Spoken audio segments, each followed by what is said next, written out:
Chay!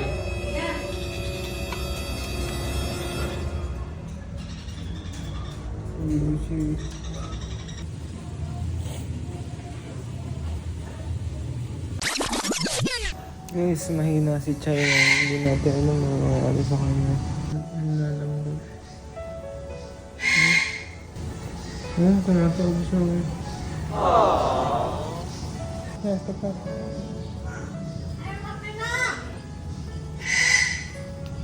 Hindi na kaya.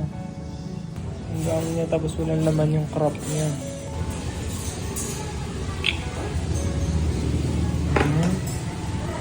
Hindi na lalo. Oh no! Ano siya yung step up guys? Ay, hina siya.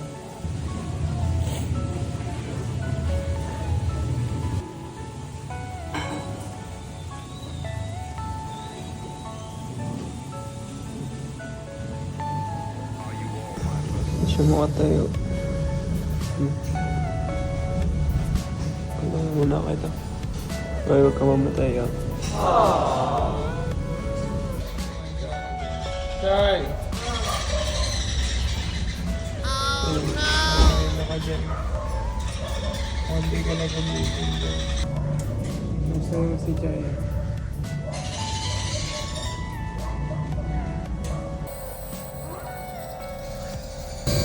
Mukha nga pinanginginig na nahirapan namin ako.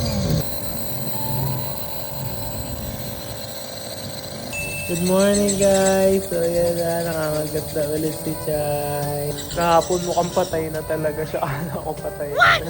Malakas na yung kagat niya. At mag-nebulizer tayo guys. Kakalimlim niya lang kaya siya nang hina. Sana mag-recover agad siya ng mabilis. Talagang papaliparin ko na lagi ito pag naka-recover ito. Hindi ko na pag-aanakin to. Guys, day 4 para kay Chay. Makikita niyo yun si Chay. Mahina pa rin siya. Simula nung kinakarga natin siya, hindi pa rin siya lumakas. At ang breakfast natin, Chay. Ano kasi ba? Meron tayong breakfast na green peas para kay Chay. Hindi siya malakas mangagat guys. Dapat malakas na siya mangagat ng ganyan. Day 5 guys. At malakas na kumain si Chay. Kasi natin peanut butter. Oh no!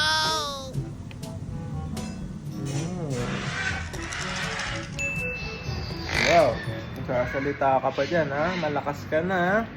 After ilang months guys, naka-recover si Chay Chay. Talagang naiyak na ako nung ano yun eh, kala ko mamamatay na eh.